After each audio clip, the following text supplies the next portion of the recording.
right, he will look for that. Please welcome back to the Armstrong and Getty Show, Craig Gottwals, Craig the Obamacare lawyer who makes his living advising clients on benefits and that sort of thing, and is not a partisan advocate, but indeed an analyst. Hello, Craig. How are you?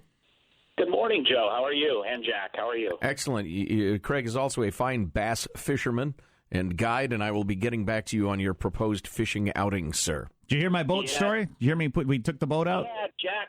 I was actually on a cruise in Alaska when that story. So I heard it about a week late, and it hurt my soul because I told you. Yeah. Let me take you out, show you the ropes. There's a plug? Take your family out and not sink them. Turns out there's a plug. I didn't know there was a plug. It's news to me. But I will tell you, your friends are accurate. The one time I have fallen in my boat was because I forgot to put the plug in, and I was leaning way the hell over the back, and plop, in goes Craig. So, yeah, well, everybody does it once, I'm told. So anyway, to the other area of your expertise, and that would be healthcare and benefits and that sort of thing.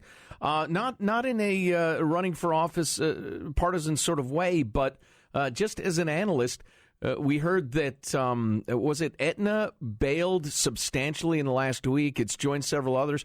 Tell us about the bailings out and what they mean. Well, yeah, you've had 4 carriers now just this year, 4 large national carriers, basically signal that they are moving away from Obamacare. Aetna was yesterday, their CEO came out, and they're going from 15 down to 4 states. We also have Anthem Blue Cross that recently announced they're losing money in the exchanges. United Healthcare is pulling out of most of their exchanges, and Humana has said they are, quote, pulling out of all but a handful of exchanges. Well, how many people does that include? I mean, in terms of people that are insured in this country, I got to believe Aetna and United. I mean, that's a lot of people. Well, yeah, that's a good point. It is a lot of people. It's much more than half of the population if you were to look, nationwide. That's more than half the population. Yeah. Their insurance has said, nah, this isn't working. That's incredible. How is this not a bigger news story? I don't know, because of the other news story that you talked about before you talked to me. Yeah, it is amusing. Wow. So they're not only losing a little money, they're losing horrific amounts of money. And isn't it a big factor that little Marco Rubio with his little mouth and he's so sweaty, that he said no more bailouts, and they passed that law? Yeah, that's right. So what happened was, I'll get to the end of it for you. They're moving away this year. Prices are going up anywhere from 13 to 23% in the exchanges, depending on exactly how you calculate that. Good Lord. Yeah. Employer plans, by the way, guys, employer plans are only going up 6 to 8%. Exchange plans are going up 13 to 23 on average. So it's kind of proof that government health care is not working. But you're going to see, let's call it a 20% increase across the board this year in the exchanges for 2017. I predict it's going to be 1.5 to 2 times that amount next year at this time, because all of the bailouts, even the ones that weren't supposed to be there, will be expired next year. So the carriers you see running away from Obamacare now will be in a full-blown sprint by this time next year. It's going to absolutely collapse at this point. I have no doubt. Well, your job is to predict what's going to happen for businesses. So Hillary's president. What's she going to come out and say when it collapses? What's her move going to be? Hillary's going to have to either double down on Obamacare and reinstate new additional taxes to keep it afloat for another handful of years, or she's going to have to come up with something dramatically different. But it's not going to work because the carriers are going to leave it. You already have certain counties in America where there will be no carriers for Obamacare next year. So you're in a position where there won't be any insurers in those exchanges. So the Medicaid expansion will exist, and Hillary and whatever the Congress looks like next year are going to have to decide whether they're going to double down or make some pretty serious changes. But the system as we see it, it's starting to falter right now. But I'm telling you guys, next year at this time, it's going to be horrific. Well, horrific because you asked about the Marco Rubio, Joe. Let me give a quick review for your listeners on that. So within Obamacare, in the statute itself, there was a mechanism whereby, all right, since these are all new people coming on, they're going to be sick, we don't know what they're going to look like. Some carriers could make a lot of money while some carriers could lose a lot of money. So there was a system put in place that runs all the way up to 2017 that says, hey, we'll take the profits from the really rich carriers and move them over to the carriers that lose money. Think of it as like profit sharing in professional sports, right? Sure. That was built into Obamacare. Now, after the first year of Obamacare, everybody started to go, whoa, there aren't going to be enough profits to offset our losses over here, guys. The Obama administration had to act quickly. So what they did was they directed HHS and DOL to go out there and say, don't worry about it, don't worry about it. We think we can take money out of the general fund to make you guys whole. We'll just go ahead and we'll get you the money, carriers that are losing money. Don't worry about the fact that there aren't any profits. Well, Marco Rubio led a group of senators and got it through the budget last year to say, no, we want to clarify that the only way you can send those profit-sharing bailout dollars is from profits, and you cannot take it out of the general fund.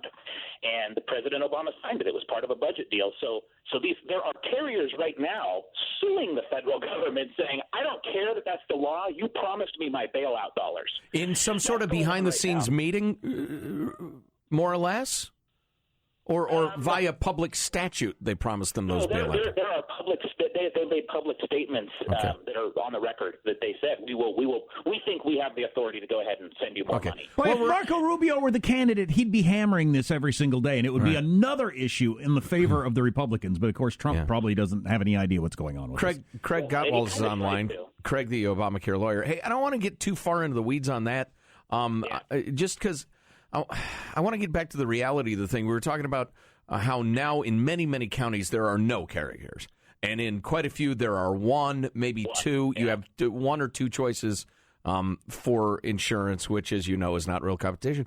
But even if you get one of those plans, in a lot of cases, you can't find a doctor who will see you. Yeah, so again, no good deed goes unpunished. Obamacare does a lot of crazy things with respect to telling you how much a premium can be, how much the government has to give you for premium, et cetera, and how much an employer can charge you for a health care plan. But what Obamacare really doesn't address is how many doctors must be in the plan they sell you. So when you are forced to try and reduce premium, and your hands are tied in every other avenue, what do? You reduce the list of doctors. So you get what we call narrow networks, where when you go get yourself, for example, a Blue Cross Obamacare plan, that might only have 40% of the doctors listed that are on your Blue Cross plan at work. So you end up with a situation similar to Medicaid, where you just can't get in to see doctors, and it's very, very hard to get appointments. When you do get in to see doctors, you're faced with an average deductible in Obamacare of $2,500, and in some cases a deductible as high as $5,000 or $6,000. Wow! So you can't see a doctor. You got gigantic deductibles. Oh man, what a nightmare! So listen, we're about out of time, but and this is of course this is my trademark. I will give you 45 seconds to answer a question that should be addressed in a thick book. Love you, Joe. What is the current state of health insurance in America, and where's it got to go? The good news is the employer market has not been hurt. The large employers with 100 or more employees, has not been hurt nearly as bad as a lot of us thought it could be. The bad news is Obamacare is failing just like many of us thought it would, and we're going to have two choices in this country. We're going to either free up the healthcare system, we're going to embrace health savings accounts, open it up across state lines, go with higher deductibles and savings accounts, or we're going to go towards a more socialized Medicare and Medicaid system, and that will be dictated by the people we put into office. Well, that's a sobering note to end on, and I do hate to be sober. Craig Gottwals, Craig the Obamacare lawyer, if you need help with benefits and that sort of thing for your company, we'll have a link for you at Armstrong and GettyRadio.com so you can find your way to Craig. He really is the best. Craig, good to talk to you, man. Thanks. Thank you, gentlemen. All right, see you later. And the problem is the same problem we all, even a simpleton like me, like I barely understand anything, right? Anybody who listens to the show knows that. But old simple Jack. The problem of you now have to insure people, no matter how sick they are when they sign up. The math never obviously works on that. You can't take on several people that have got stage 3 or 4 cancer and make it work out. Right. And the more you learn about the way Medicare and Medicaid are run, the more you realize it's a classic example of politicians not being willing, perhaps for good reason, to tell the populace what is really happening. They promise us $1 worth of service for 70 cents worth of taxes over and over again. And so they have to do these manipulations behind the scenes of how these giant government health programs actually work. So they get worse and worse and worse and less effective. And as Craig brought us the news, I can't remember when it broke, year and a half ago, health outcomes for people on Medicaid are worse than people who have no insurance. You're better off with nothing than with the government health insurance, which is scary. So Aetna and United getting out is over half the people of America. Well, I think, and there are a couple other big ones. Humana is one of the biggest ones, and it's pulling out as well in all but a handful of states. So you combine them, and Anthem. I'm not hearing this in the media. I heard it on Fox, and they didn't even present it in as dire a way as they should have. It just doesn't get the news. Of course, Trump could be hammering this story. Yeah, honestly, we hesitate to bring it to you in detail on the air because it's dry, it's depressing, and there's just no taste for that in the voting public.